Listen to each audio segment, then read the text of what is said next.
Hello viewers, কেমন আছেন সবাই? আশা করি সবাই অনেক ভালো আছেন। রিনি এক্সপ্লেইনসের আরেকটি নতুন ভিডিওতে আপনাদের সবাইকে স্বাগত জানাই। চলুন কথা না বাড়িয়ে আমরা মূল ভিডিওতে চলে যাই। এপিসোড ৩ এর শুরুতে আমরা দেখতে পাই যে ওই ফিউনারেল হলে অনেক আত্মারা আসে গ্যনহর ক্ষতি করার জন্যে, কিন্তু ঠিক দরজার সামনে সঙ্গা বসেছিল তাকে রক্ষা করার উদ্দেশ্যে। সঙ্গা আত্মাদেরকে বলে, আমি তোমাদেরকে ভয় পাই না, আমি যাকে ভয় পাই সে ঠিক আমার পেছনে বসে আছে। গ্যনহু, তোমার চোখ দেখে আমার অনেক ভয় লাগছে। এমন সময় হলের ম্যানেজার গ্যনহুকে বাইরে ডেকে নিয়ে যায়। সে বলে, আপনাকে কমপক্ষে ৩০ জনের খাবার অর্ডার করতে হবে। গ্যনহু বলে, ১৯ জন হলে চলবে না। লোকটি বলে, লোক কম হলেও আপনাকে ৩০ জনের পেমেন্টই করতে হবে। এখানে সঙ্গা ফিউনারেল হলে কিভাবে বিহেভ করতে হয় সেটা জানতো না। এটা জানার জন্যে সে তার স্পিরিট মাদারকে কল করে, কিন্তু স্পিরিট মাদার এখানে ফোনটি অফ করে দেয়। এতে করে সঙ্গা জিহোকে টেক্সট করে, কিন্তু জিহো ভিডিও গেম খেলার কারণে তার কোনো রিপ্লাই করে না। দৃশ্য পরিবর্তন হলে আমরা স্পিরিট মাদারকে একটি গ্রুপের সাথে একটি বাংলোর সামনে দেখতে পাই। বাড়িটিতে খারাপ আত্মার কবজা রয়েছে। এখানে পরপর ৩ জন লোক মৃত্যুবরণ করেছে, যার কারণে আশেপাশের বাড়ির মূল্য বৃদ্ধি পেলেও এই বাড়ির মূল্য বৃদ্ধি পাচ্ছিল না। তাদের কাজ ছিল এখান থেকে ভূত তাড়ানো। অপরদিকে ফিউনারেল হলে গ্যনহুর আঙ্কেল আন্টিরা আসে। তারা এখানে এসে প্রচুর কান্নাকাটি করতে থাকে। এখানে তাদের মাথা ব্যথা এটা ছিল যে গ্যনহুর দাদি গ্যনহুর উপরে সমস্ত টাকা পয়সা খরচ করেছে। গ্যনহুর আঙ্কেল তখন তার হাত থেকে আর্ম ব্যান্ডটি দিয়ে দিতে বলে, আর সে গ্যনহুর ঘাড় ধরে তাকে বের করে দিতে চায়। এখানে সঙ্গা চলে আসে এবং সঙ্গা গ্যনহুর আঙ্কেলকে বলে, গ্যনহু সবসময় দাদির সাথে থাকতো, আর আপনারা মৃত ব্যক্তির সাথে থাকা লোককে বাইরে বের করে দিতে পারেন না। এতে করে গ্যনহুর আঙ্কেল সঙ্গাকে অপমান করে। সে তাকে বলে, তুমি তো একজন শামান, তুমি জানো না মৃতের কাছে শামানদের আসতে নেই। এই কথা বলে সে গ্যনহুকে নিয়ে বাইরে যেতে থাকে। এমন সময়ে সেখানে জিহো চলে আসে এবং তাকে আটকে নেয়। অন্যদিকে সেই বাংলোর ভেতরে জেনারেল ডংচিন ভূত তাড়ানোর জন্য রিচুয়াল করতে থাকে। রিচুয়ালের একটি পর্যায়ে তারা জানতে পারে যে আসলে এটি একটি অভিশপ্ত আত্মা। তাই জেনারেল ডংচিন সবাইকে বাইরে যেতে বলে। কিন্তু এখানে ওই আত্মাদের মধ্যে একটি আত্মা জেনারেল ডংচিনের ভেতরে প্রবেশ করে এবং তখন জেনারেল ডংচিনের রক্ত বমি হতে থাকে। জেনারেল ডংচিন তখন নিজের রক্ত দিয়ে ওই দরজাকে সিল করে দেয়। এরপরে আমাদেরকে পুনরায় সেই ফিউনারেল হলের দৃশ্য দেখানো হয়। এখানে গ্যনহু জিহুকে বলে, তুমি জানলে কিভাবে? জিহো বলে, আমাকে তো সঙ্গাই বলেছিল, সে আসলে আশেপাশেই কাজ করে, তার হয়তোবা শিফট শেষ হয়ে যেতে পারে। তখন জিহো সঙ্গাকে মেসেজ করে বলে, তুমি নর্মাল কাপড় পরে কেন আসছো না? সঙ্গা বলে, এখন আমার কাছে কিছুই নেই। এমন সময়ে গ্যনহুর আঙ্কেল তাকে বলে, তোমার বাবা মা কিছুক্ষণের মধ্যেই এখানে চলে আসবে। এতে করে গ্যনহু বলে, টেনশন নেবেন না আঙ্কেল, আমি চলে যাব। এরপরে গ্যনহু নিজের জিনিসপত্র গুছিয়ে সেখান থেকে চলে যায়। সে যাওয়ার পরে জিহো সেখান থেকে চলে যায়, শুধু সঙ্গা সেখানে বসেছিল। দৃশ্য আবার পরিবর্তন হয়ে আমাদেরকে ওই বাংলোর দৃশ্য দেখানো হয়। এখানে তারা অভিশপ্ত জিনিস পোড়াচ্ছিলেন। এখানে জেনারেল ডংচিন বাংলোর মালকিনকে বলে যে এখানকার আত্মাকে আমরা দূর করতে পারবো না, যদি এটা নিজে থেকে চলে যায় তাহলেই ভালো হবে, নইলে আমরা কেবল দোয়াই করতে পারি। এটা বলে জেনারেল ডংচিন ওই মালকিনকে তার টাকা ফেরত দিয়ে দেয় এবং তাকে বলে অন্য কোনো সামানকে যেন এখানে ভূত তাড়ানোর জন্য না ডাকে, কেননা কোনো ভণ্ডই আছে যে এরকম শক্তিশালী ভূতকে তাড়ানোর প্রতিজ্ঞা করবে। সেখান থেকে তখন আস্তে আস্তে লোকজন চলে গেলে জেনারেল ডংচিনের পায়ে কিছু একটা বাঁধে।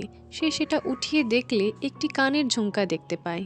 দৃশ্য পরিবর্তিত হয়ে আমরা সেম কানের ঝুমকোওয়ালা একজন মহিলাকে দেখতে পাই, যে কিনা রাস্তা দিয়ে হেঁটে যাচ্ছিল। এমন সময়ে একটা বাচ্চা সাইকেল চালিয়ে সেখান দিয়ে গেলে সে বাচ্চাকে গুড বাই জানায় এবং সাথে আমরা একটি অদ্ভুত লোককে সেখানে দেখতে পাই। কিছুক্ষণ পরে অ্যাক্সিডেন্ট হয়ে সেই বাচ্চাটি মারা যায়। এদিকে গ্যনহুর কাছে আবারও সেই মেয়ের মেসেজ আসে। এখানে লেখা ছিল, শুনলাম তোমার দাদি মারা গিয়েছে, ফাইনালি সে তোমার কাছ থেকে মুক্তি পেল।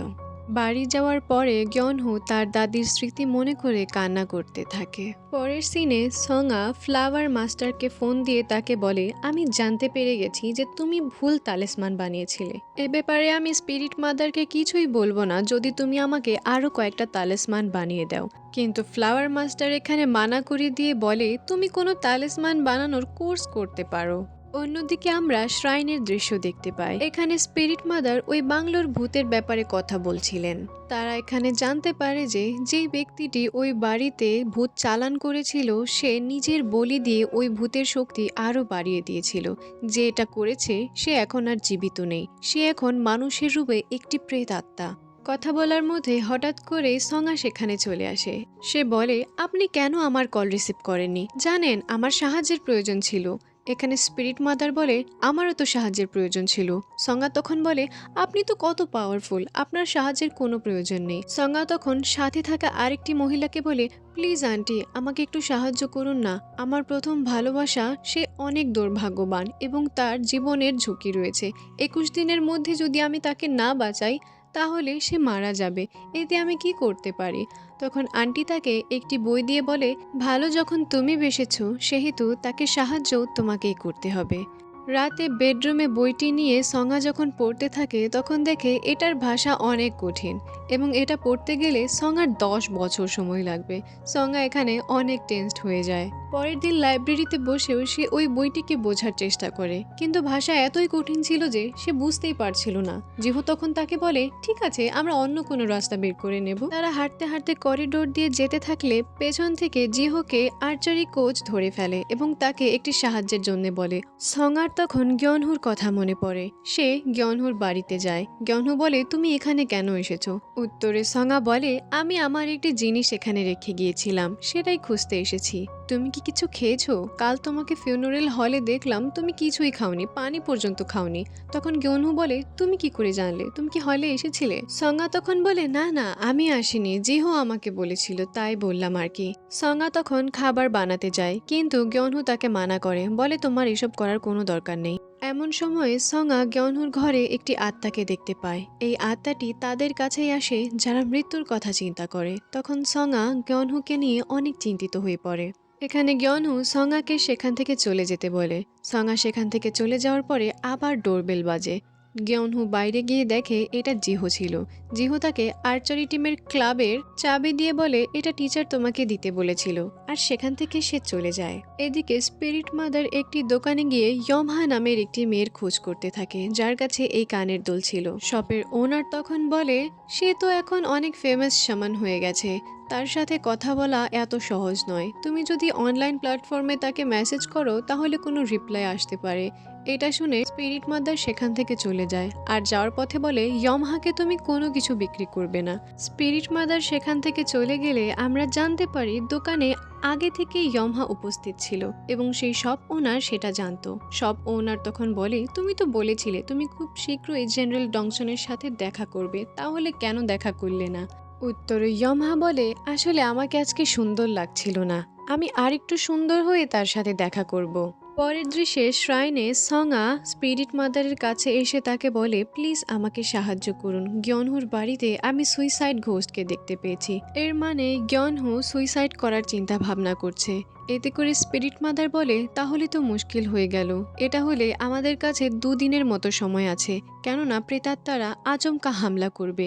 তাকে এখান থেকে বাঁচাতে হলে তোমার আগে শিওর হতে হবে যে সে জীবিত থাকতে চায় কিনা, আর যদি সে জীবিত থাকতে না চায় তাহলে তুমি তার সাহায্য করতে পারবে না। প্রথমে তোমাকে তাকে জীবিত থাকার জন্য একটি উদ্দেশ্য দিতে হবে, তাকে বাঁচার জন্য উৎসাহ দিতে হবে।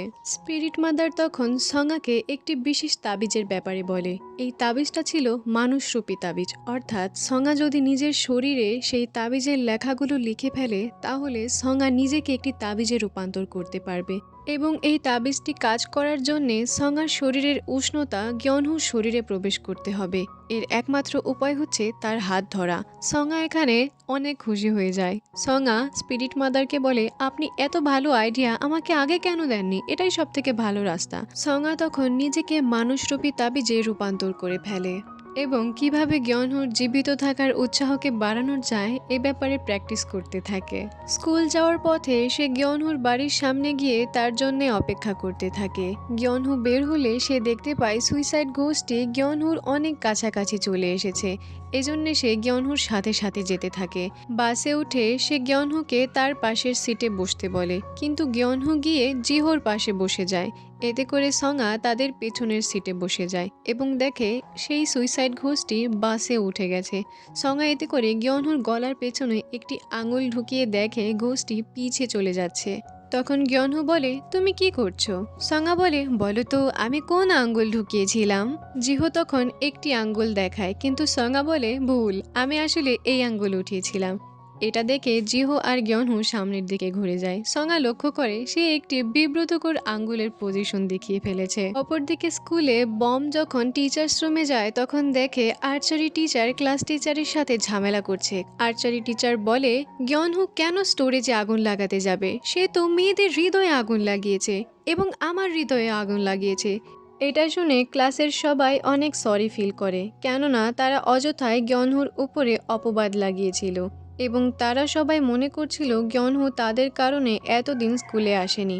তখন জিহো তাদেরকে বলে গিয়নহুর দাদি মারা গিয়েছে আর এই কারণে এতদিন সে অ্যাবসেন্ট ছিল। সঙা এখানে গিয়নহুর হাত ধরে ট্যাপ ট্যাপ করলে দেখতে পায় যে ওই ঘোষটি দূরে চলে যাচ্ছে।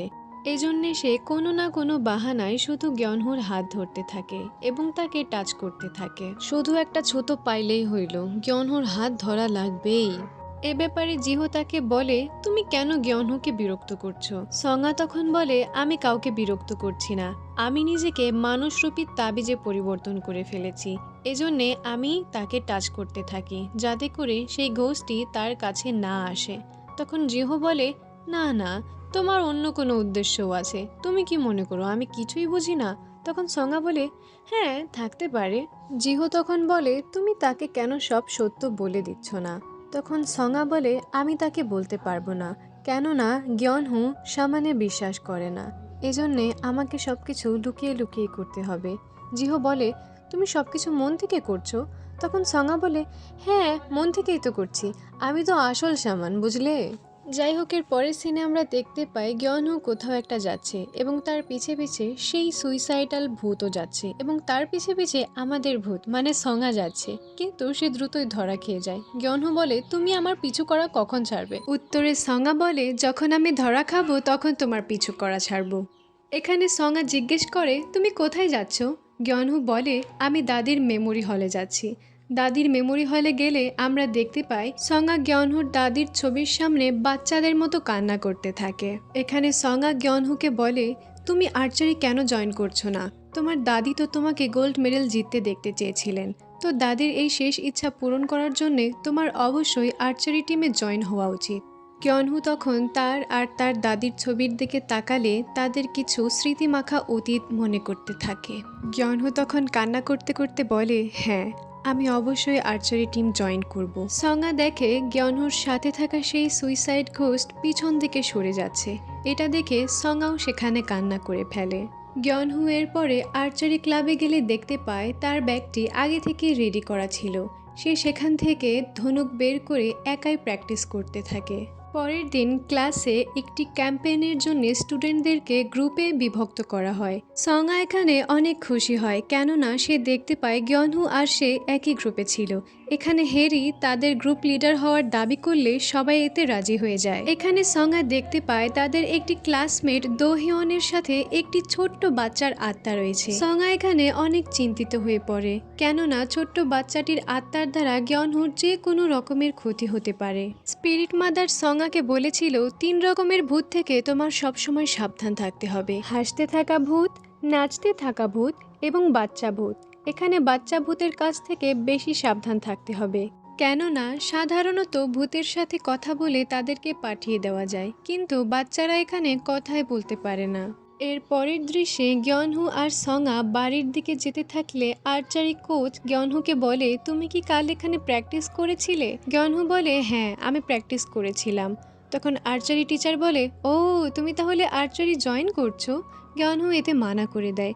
কোচ তখন চালাকি করে বলে যে, তুমি যদি জয়েনই না করবে তাহলে কালকে সবকিছু ওলট পালট কেন করে গিয়েছো, চলো আজকে তুমি ক্লাব সাফ সাফাই করবে, এবং গিয়নহুকে নিয়ে সেখানে সাফ সাফাই করাতে থাকে।